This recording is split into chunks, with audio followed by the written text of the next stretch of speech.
पु ल देशपांडेंच्या व्यक्ती आणि वर्गीमध्ये अंतू बर्व नावाचं एक पात्र आहे. अंतू बर्व असं म्हणतात की हा गांधी देशभर फिरला पण रत्नागिरीत फारसा आला नाही. तर एखाद्याच कोकणासंदर्भात ते टिप्पणी केलेली असं दिसतंय. तर एक संदर्भ तर मला दिसला 1927 साली 1 मार्चला त्यांनी रत्नागिरीमध्ये गांधीजी आलेले होते आणि मग त्यांनी भाषण केलं. मग ते सावरकरांना पण जाऊन भेटले. हे सर्व आहे. तर त्या भाषणामध्ये गांधीजी म्हणतात की रत्नागिरीचे कोकणातले लोक हे पोटा पाण्यासाठी मुंबई सारख्या शहरात जातात आणि तिकडे काबाड कष्ट करतात. त्यांचं आयुष्य किती कठीण आहे तिकडे. त्या छोट्याशा खोलीमध्ये कितीतरी लोक राहतात. इकडच्या कोकणातल्या माता बहिणींना पण जावं लागतं तिकडे. ते सगळं सहन करावं लागतं. तर मग ते म्हणतात की इथे आपण खादीचं काम केलं पाहिजे, इकडेच रोजगार निर्माण केला पाहिजे. अशा गोष्टी त्यांनी म्हणजे या गोष्टींचा उल्लेख त्यांनी त्या भाषणामध्ये केला होता. तर बॅरिस्टर नागपै सेवांगन तर ते मला या शिबिरात सहभागी होण्यासाठी बोलावलं. त्यासाठी मी परुळेकर सरांचे आभार मानतो आणि त्या संदर्भात माध्यम झालेले माझे प्रकाशक पाटकर सर यांचे देखील मी आभार मानतो. आणि सर्व शिबिराचं नियोजन उत्तम, मालवण समुद्र किनारा सुंदर आणि संस्था सत्य शिव सुंदर यांचा सुरेख कसा विलास झालेला आहे संस्था. आणि कालपासून मी या सुंदर सभागृहात बसले कौलारू किती छान वाटतंय. तर कोकणावर गांधीजींचा प्रचंड प्रभाव होता असं मला दिसून येतं. साहित्याच्या क्षेत्रातच म्हणाल तर वि स खांडेकर आहेत, बोरकर, प्रभाकर पाध्ये, दिबा मोकाशी, मधु मंगेश कर्णिक, मंगेश पाडगावकर हे साहित्य क्षेत्रातली मराठी साहित्य क्षेत्रातली मोठी नावं. त्यांच्या जडणघडणीमध्ये गांधीजींचा खूप मोठा सहभाग होता असं दिसून येतो. त्याच्यानंतर साने गुरुजी पण कोकणातलेच, आप्पा पटवर्धन, आचार्य भागवत आणि विनोद. तर असा कोकणावर प्रचंड प्रभाव गांधीजींचा होता असं दिसून येतो. तर आजचा विषय जो मला देण्यात आलाय तो नोआखालीमधील गांधीजी हा विषय. तर पोरबंदर मधील एक लाजाळू मुलगा आणि नंतर जो महात्मा झाला असा गांधीजींचा प्रवास हा आपण आपल्या सर्वांना परिचित आहे. एक महान जननायक म्हणून दक्षिण आफ्रिकेत त्यांनी जो सत्याग्रह केला, त्याच्यानंतर ते भारतात आले, रोलेट सत्याग्रह, त्याच्यापूर्वी चंपारण, अहमदाबाद, नंतर खेडा सत्याग्रह, मग रोलेटचा देशव्यापी सत्याग्रह, मग असहकार आंदोलन, मग साबरमती आश्रमातून दांडीपर्यंत ते चालत जाणं आणि मग छोडो भारत तर त्यांचं ते आवाहन. हे सगळं आपल्याला माहीत आहे. त्याच्यामुळे गांधीजींची एक प्रतिमा आपल्या डोळ्यांसमोर असते, विजेता, लढवय्या योद्धा, विजेता. परंतु एक व्यक्ती आणि जननायक म्हणून या प्रतिमेमागे गांधीजींना किती संघर्ष करावा लागत होता याबद्दल आपल्याला कल्पना थोडी कमी असते. प्रत्येक नेत्याच्या आयुष्यामध्ये एक क्षण असा येतो जेव्हा त्याच्या नेतृत्वाचा कस लागतो. तो असतो कसोटीचा क्षण. आणि जर त्या नेतृत्वामध्ये असंच सोनं असेल ना तर ते उजळून निघतं त्या क्षणामध्ये. तर नोआखाली हा गांधीजींच्या आयुष्यातील असा क्षण आहे. आणि आजच्या काळामध्ये नोआखालीतला गांधी आपल्याला समजून घेणं खूप आवश्यक आहे. तर नोआखालीचं नाव जेव्हा काढतो तेव्हा सर्वसामान्य माणसाशी बोला, नोआखाली म्हटलं की ते अनेक तथ्यहीन गोष्टी आपल्याला सांगत, अनेक अफवा असतात, त्यांच्यावर त्यांचं ज्ञान आधारित असतं. तर या नोआखाली गांधीजींना समजून घेणं हे खूप आवश्यक आहे आणि तोच या व्याख्यानाचा विषय आहे.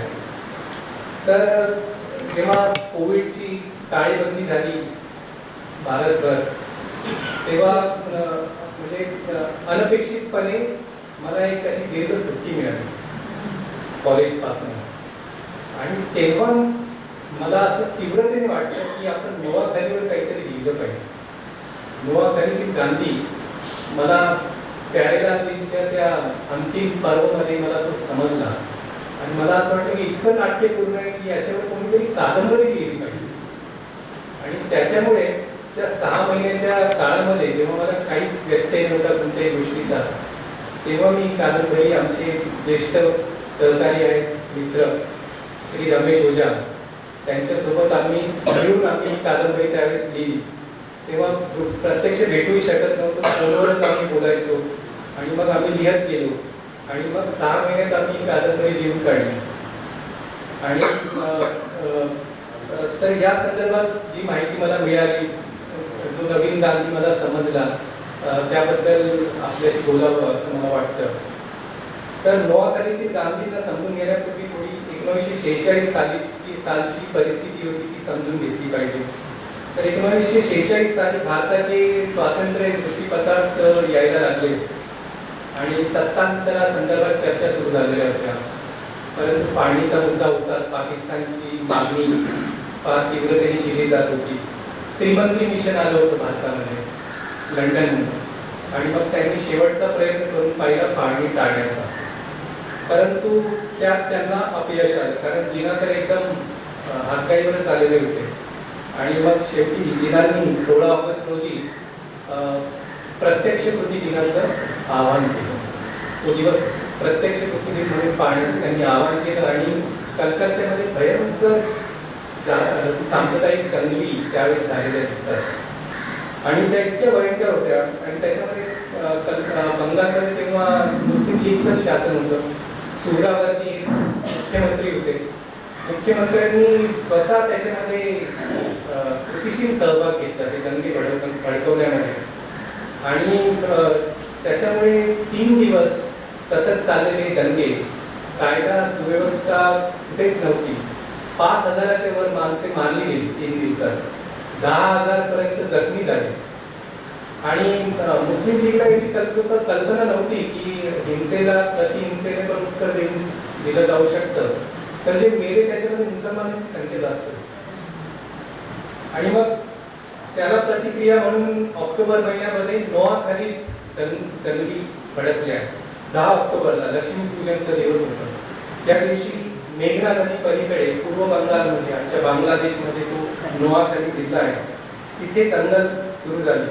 सुहरावर्दींनी ती बातमी दाबण्याचा खूप प्रयत्न केला, पण 17 ऑक्टोबरच्या न्यूजपेपरमध्ये ती बातमी झळकली. आणि त्याच दिवशी गांधीजींचे बंगालमध्ये ज्येष्ठ सहकारी होते सतीशचंद्र दासगुप्ता, तर त्यांना बंगालचे गांधी असं म्हटलं जायचं. त्या सतीशचंद्र दासगुप्तांना गांधीजींची तार त्याच दिवशी मिळाली. त्यात लिहिलं होतं की तुम्ही कार्यकर्त्यांना नोआखालीत पाठवा आणि तिकडची सत्य परिस्थिती काय त्याचा अहवाल मला तुम्ही लवकरात लवकर पाठवा. तर मग सुचेता कृपलानी आणि अजित कुमार म्हणून, सुचेता कृपलानी तर प्रसिद्धच आहे, अजित कुमार सतीशचंद्र दासगुप्तांसोबत काम करणारा एक अनुयायी, ते गेले नोआखालीला आणि त्यांनी तिकडे सर्वे केला आणि अहवाल पाठवला. तर तो खूप असा अस्वस्थ करणारा असा तो अहवाल होता. तो वाचून गांधीजींनी निर्णय घेतला की नोआखालीला जायचं. त्यासाठी ते पहिले कलकत्त्याला आले आणि मग नोआखालीकडे ते गेले. तर सूड आणि प्रतिसूडाची अशी न संपणारी एक अशी मालिका सुरू झालेली होती.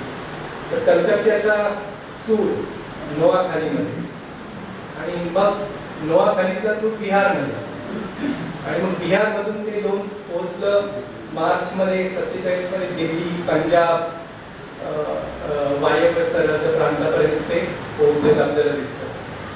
तर हे जे दंगे जे होतात त्यावेळेस झाले आणि त्याच्यानंतर 77-78 वर्ष स्वातंत्र्यानंतर आपण दंगे होताना पाहतोय. तर हे दंगे भडकवणारे जे असतात आणि त्यात जे भरडले जातात त्यांच्या स्वरूपामध्ये काही फरक झालेला नाही. तो जो फॉर्मॅट आहे, प्रारूप आहे, तो तसाच आहे.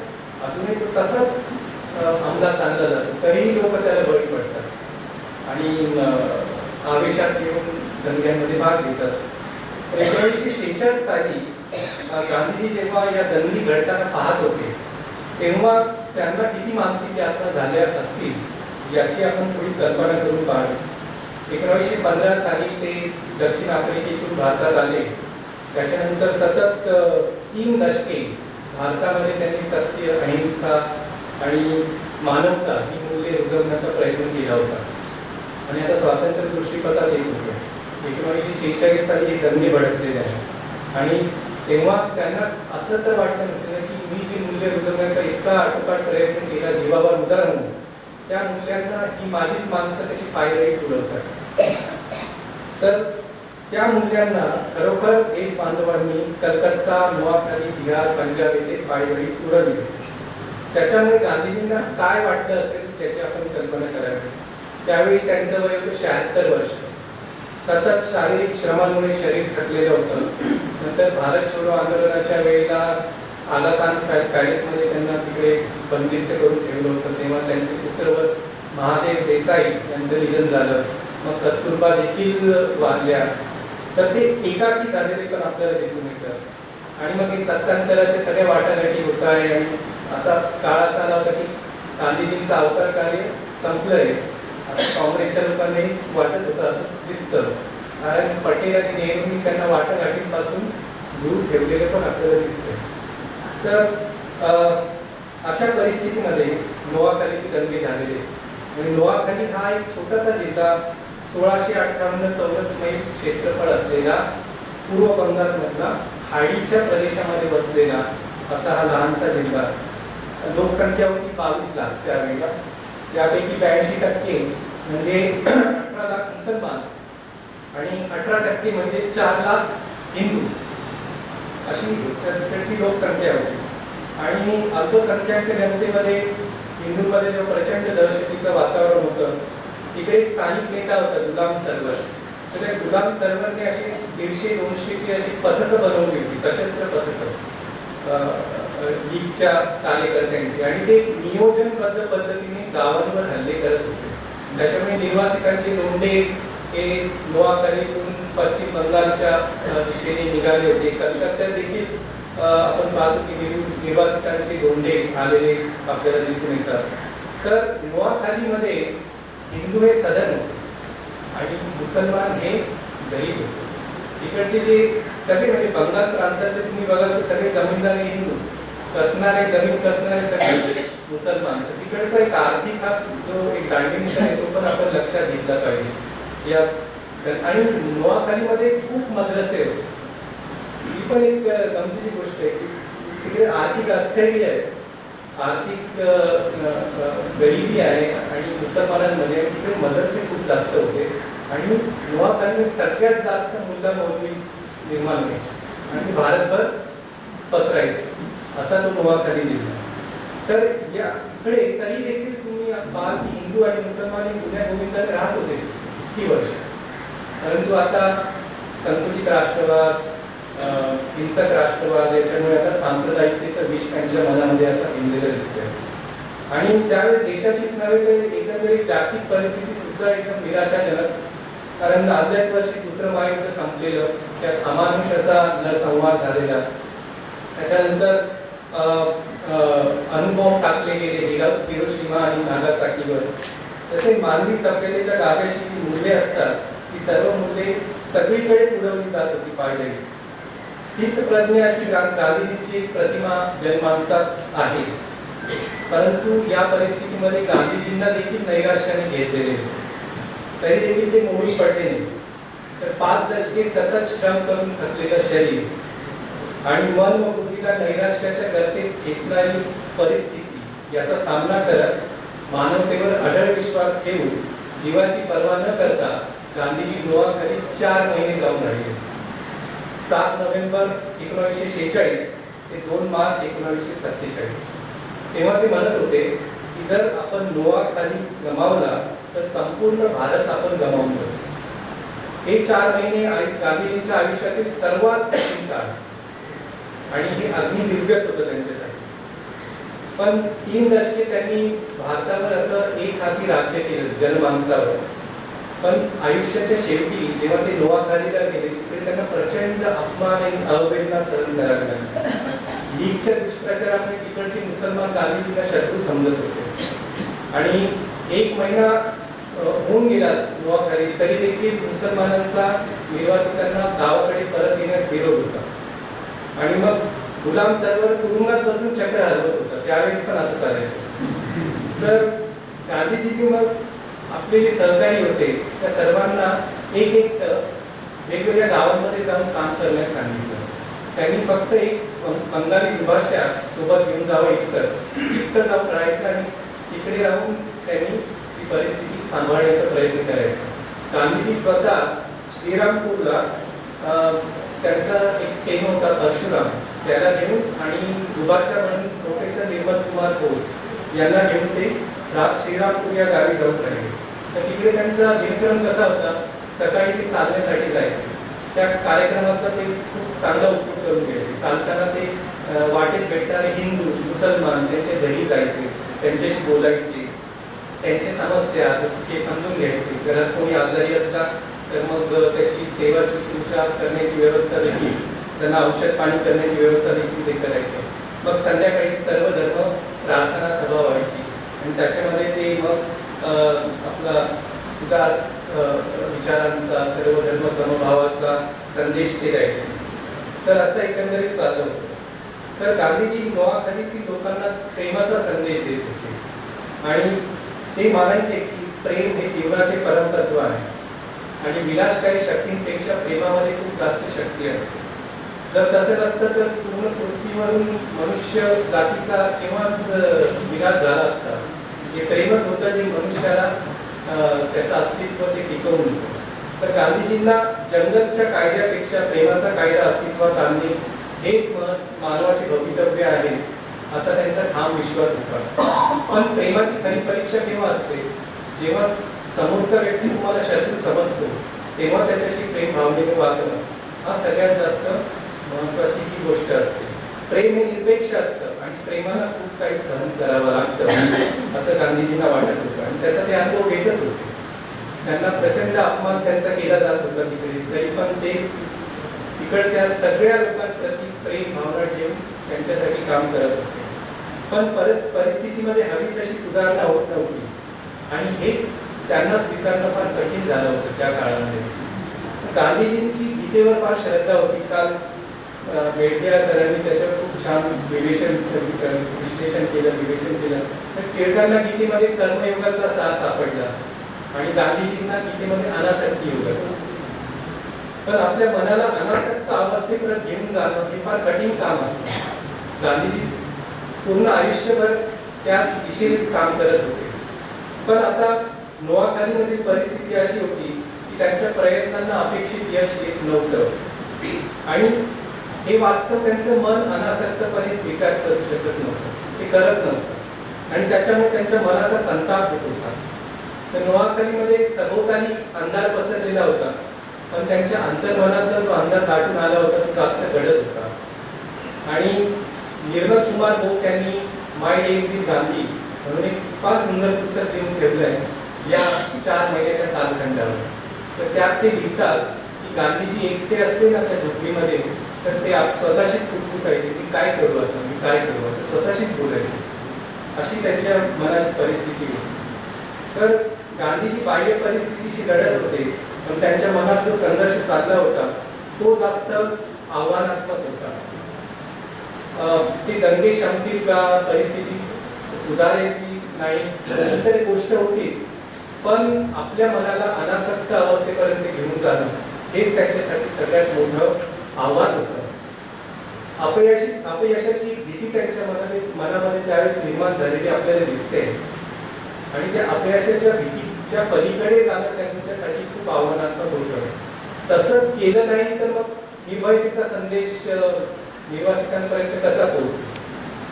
तर मग गांधीजींनी मुसलमानांच्या हृदयापर्यंत पोहोचण्यासाठी आपली तपश्चर्या आणखी कठोर करण्याचा प्रयत्न केला, निर्णय घेतला. त्यांनी नोआखालीच्या गावांमधून पदयात्रा काढण्याचं ठरवलं. आता ही पदयात्रा त्यांच्यासाठी तीर्थयात्राच होती, तर त्यांनी त्यामुळे पायात चप्पल घालायची असं ठरवलं पदयात्रेमध्ये आणि मग असेच अनवाणी ते गावागावांमध्ये फिरू लागले. आता थंडीचे दिवस होते, चपला घातलेल्या नव्हत्या आणि त्याच्यामुळे त्यांच्या पायांना भेगा पडत होत्या. त्या भेगांमधलं रक्त सुद्धा निघत होतं, पण ते त्या भेगांवर पट्ट्या बांधून ते परत चालत राहायचे.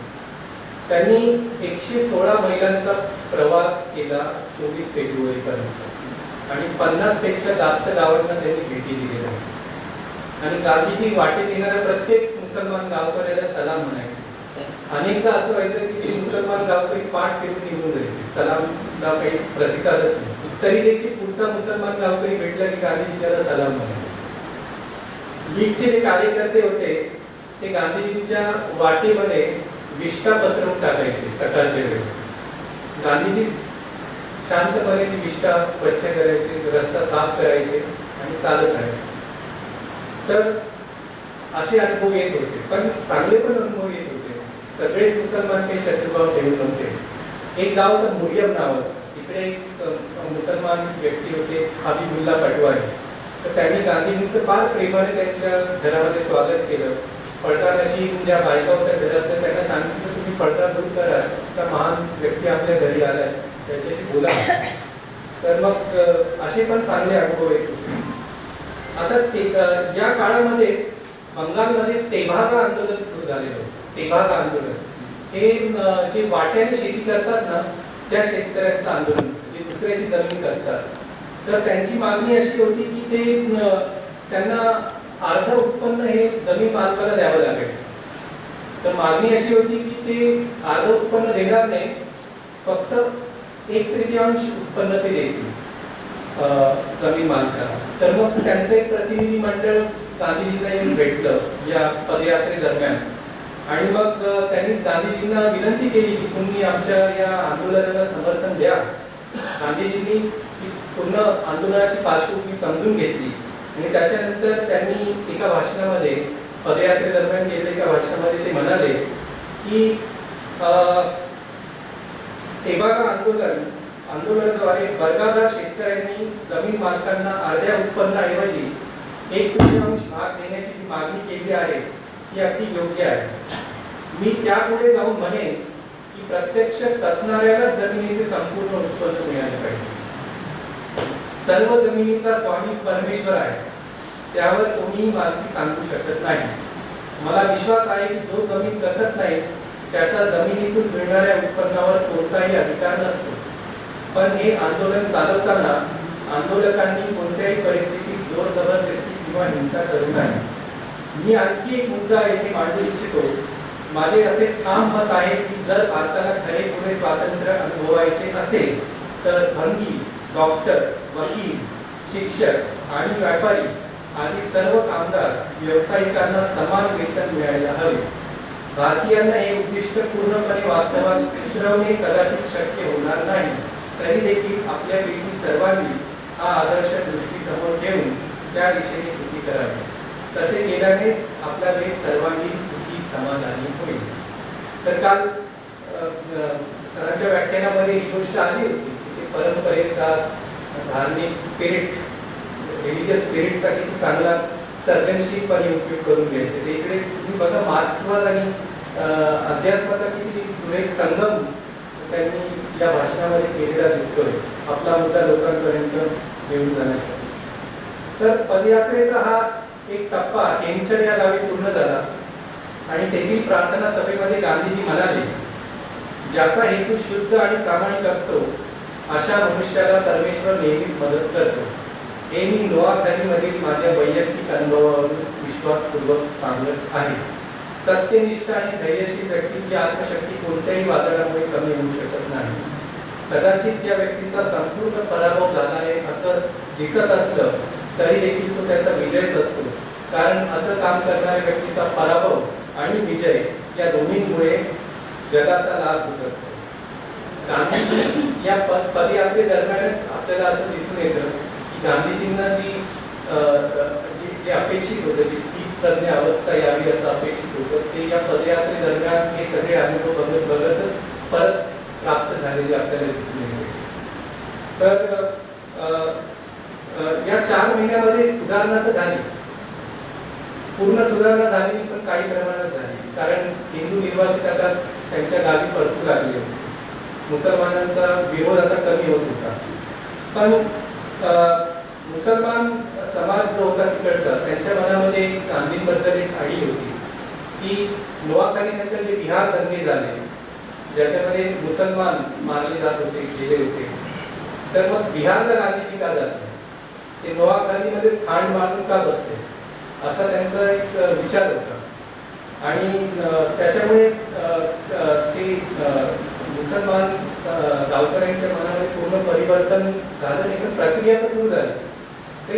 महिन्यामध्ये हे सगळं झालेलं आहे.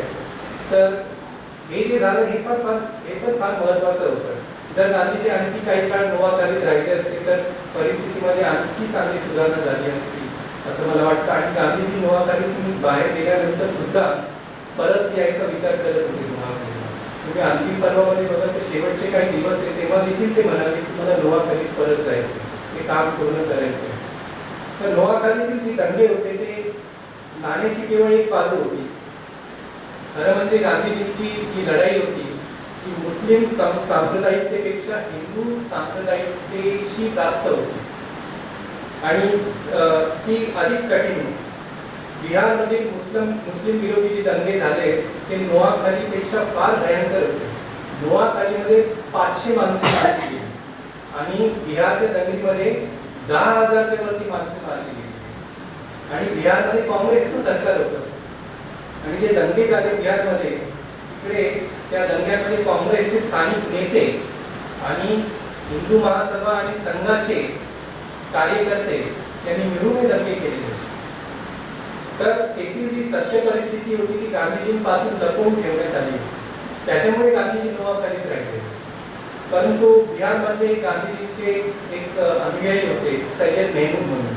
त्यांनी आपल्या सचिवाला नोआखालीला पाठवलं आणि त्या सचिवाने जे पत्र दिलं गांधीजींना त्याच्यामध्ये सय्यद मेहमूद यांनी सत्य परिस्थिती विषद केली होती बिहारमध्ये. आणि गांधीजींना कळकळीचं आवाहन केलं की तुम्ही बिहारमध्ये या, अजूनही तुम्ही आलात तर परिस्थिती बदलेल. आणि त्याच्यामुळे गांधीजींनी मग पुढची पदयात्रा जी नियोजित होती ती त्यांनी रद्द केली आणि त्यांनी ताबडतोब बिहारला जाण्याचा निर्णय घेतला. 2 मार्च 1947 हा गांधीजींचा नोआखालीतील शेवटचा दिवस होता. त्या दिवशी वेगवेगळ्या गावात विखुरलेले त्यांचे सहकारी त्यांना निरोप देण्यासाठी हेमचंदला आले होते. निघताना गांधीजी सर्वांना उद्देशून म्हणाले, मी येथून गेलो म्हणजे आपले कार्य संपले असे कदापि संपू नका. आपली परिस्थिती, आपली समर्पित निस्वार्थी सेवा आता नोआखालीपुरती मर्यादित राहिलेली नाही. आपल्या देशात संपूर्ण धार्मिक सद्भाव निर्माण करणे आणि देश बांधवांमध्ये मानवतेच्या भावनेचा विकास करण्यासाठी करा किंवा मरा या निर्धाराने मी नोआखाली सोडत आहे. बिहारमधील कार्य नोआखालीपेक्षा अधिक कठीण आणि परीक्षा घेणारे असले तरी मला आश्चर्य वाटणार नाही. पुढे ते म्हणतात की नोआखालीने आपल्याला खूप काही शिकवले आहे. नोआखालीने दिलेली प्रेरणा हृदयात सदैव जिवंत ठेवा. आपापले कर्तव्य बजावत राहा. ईश्वराची इच्छा असेल तर मी परत येईल. त्या दिवशी गांधीजींनी व्यक्त केलेला हा निर्धार त्यांनी स्वतः वैयक्तिकरित्या पूर्ण करून दाखवला. बिहारला गेले, नंतर परत कलकत्त्यामध्ये येऊन त्यांनी परिस्थिती सांभाळण्याचा प्रयत्न केला. मग दिल्लीला गेले, मग बनवा 100 त्यांनी स्वतःच्या प्राणांची आहुती सुद्धा देऊन टाकली. दत्त माडगूळकर आहेत, त्यांनी या पूर्ण हे जे घडामोडी होत्या त्याच्या संदर्भात गांधीजींबद्दल खूप सुंदर वाक्य लिहून ठेवलं. ते लिहितात की येथे हा अद्वितीय याजक स्वतःच यज्ञ होऊन गेला. आता अशी कल्पना करा की गांधीजी नोआखालीला गेलेच नसते तर तो मानवतेचा मोठा पराभव झाला असता. कारण इतिहासामध्ये आपण बघा तर सत आणि असत शक्तीमध्ये हा सतत संघर्ष सुरू असतो आणि या संघर्षामध्ये सत मूल्यांच्या रक्षणासाठी गांधीजी नोआखालीत गेले होते आणि त्याला फार महत्व आहे. जर ते गेले नसते तर आज जेव्हा दंगली घडतात तेव्हा आपण हातावर हात बसलो असतो आणि परिस्थिती अशी आपण काय करणार. गांधीजींनी असा अत्युच्च मानबिंदू प्रस्थापित करून ठेवला आहे नोआखालीच्या त्यांच्या वास्तव्यामुळे की आपण शांत बसू शकत नाही. त्याच्यामुळे आपण बघा कितीतरी समाजसेवक असतात, नागरिक समाजाचे कार्यकर्ते असतात, ते जीवावर उदार होऊन ते जातात आणि परिस्थिती सुधारण्याचा प्रयत्न करतात. मणिपूरमध्ये सुद्धा तुम्ही पाहता कितीतरी सामाजिक कार्यकर्ते अत्यंत शांतपणे आपलं काम करतायत तिकडे. तर ती प्रेरणाच आपल्याला मिळाली नसते. आपण हातावर हात घेऊन बसलो असतो. आपणच नाही, हे जे उदाहरण जगाच्या समोर गांधीजींनी ठेवलेलं आपल्याला दिसून येतं. तर आज देखील सांप्रदायिकीची समस्या तर जिवंतच आहे. आपला समाज स्वातंत्र्योत्तर काळातील सर्वात मोठ्या आव्हानाला आता सामोरा जात आहे. पुन्हा एकदा मानवतेच्या अस्तित्वापुढे प्रश्नचिन्ह निर्माण झाले. मणिपूरमध्ये जे झालं वर्षभर आपण पाहतोय, वाईट असं की काही नेते तर आपले पंतप्रधान तिथे भेटायचे सुद्धा नाव घेत नाही. राहुल गांधी 2-4दा जाऊन आले, पण गांधीजींसारखं तिथे तंबू ठोकून बसणारा कोणी नेता नाही. आणि परिस्थिती मग आटोक्यात येणार कशी? तर असं आहे, आंतरराष्ट्रीय पातळीवर आता सुदैवाने गाझामधलं युद्ध संपलंय. 50,000च्या वरती माणसं मारली गेली. अर्ध्यापेक्षा जास्त मेलेल्यांमध्ये लहान मुलं होती. तर हे सर्व निराशाजनक आपल्या समोर घडत असतं.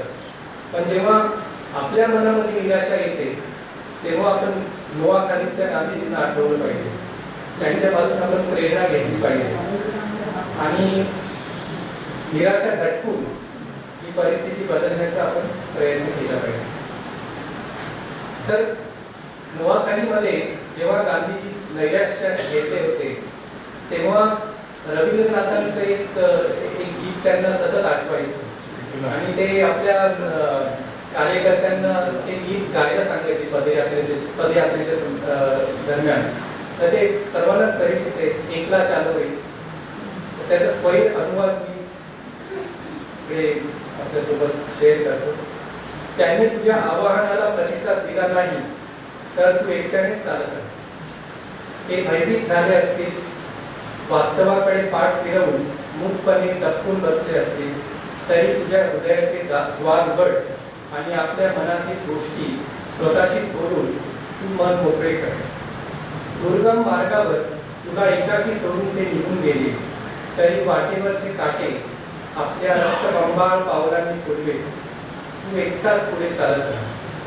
वादळ वाऱ्याच्या काळोख्या रात्री आपल्या घरांचे दरवाजे बंद करून त्यांनी तुला प्रकाश नाकारला, तर आभाळातल्या विजेने आपल्या अंतरंगातील ज्योत पेटवून तिच्या प्रकाशात तू एकटाच चालत राहा. तर असं एकटं चालायला पाहिजे आपल्याला. ठीक आहे, जे अपेक्षित स्वराज आहे ते अजून मिळालं नाही, पण आपलं वैयक्तिक स्वराज्य जे आहे ना ते आपण टिकवून ठेवलं पाहिजे. असं आपण टिकवलं तर हे जे आहे ना हे सगळे दुवे असतात ते कुठे ना कुठे जोडले जातात आणि आपल्याला अपेक्षित असे बदल नक्कीच घडतात असं मला वाटतं. तर मग आपण एकटे राहत नाही जेव्हा आपण आपलं वैयक्तिक स्वराज्य टिकवून ठेवतो. मजनू सुलतानपुरीने लिहिलं आहे, मैं अकेला ही चला था जानी के मंजिल मगर लोग साथ आते गए और कारवा बंद आ गया. तर असं व्हायला पाहिजे. नोआखालीमधील एक गाव आहे जोया, तिथे गांधी आश्रम त्यावेळेस सुरू झालेला. गांधीजी होते तेव्हा एक गांधी आश्रम सुरू झाला होता. तो अजूनही आहे, अजूनही तिकडे काम होतं. आणि फाळणीनंतर गांधीजीचे काही आई चालू चौधरी, त्यांना गांधीजी जाताना बोलून गेले होते की मी जातोय, तू इकडेच थांब, मी परत येईन. गांधीजी काही परत येऊ नाही शकले, पण चालू चौधरींनी ते वाक्य लक्षात ठेवलं. ते फाळणीनंतर भारतात आलेच नाही, ते जोयामध्येच राहिले. पाकिस्तान शासनाने त्यांचा प्रचंड छळ केला, 8 वर्ष तुरुंगात टाकलं त्यांनी, पण ते बाहेर आले तरी परत भारतात आले नाही. तर जोयामधील एक गांधी आश्रम आहे ते अजूनही काम करत आहे. तर आपण या प्रसंगी चालू चौधरीची सुद्धा आपण आठवण ठेवली पाहिजे. धन्यवाद.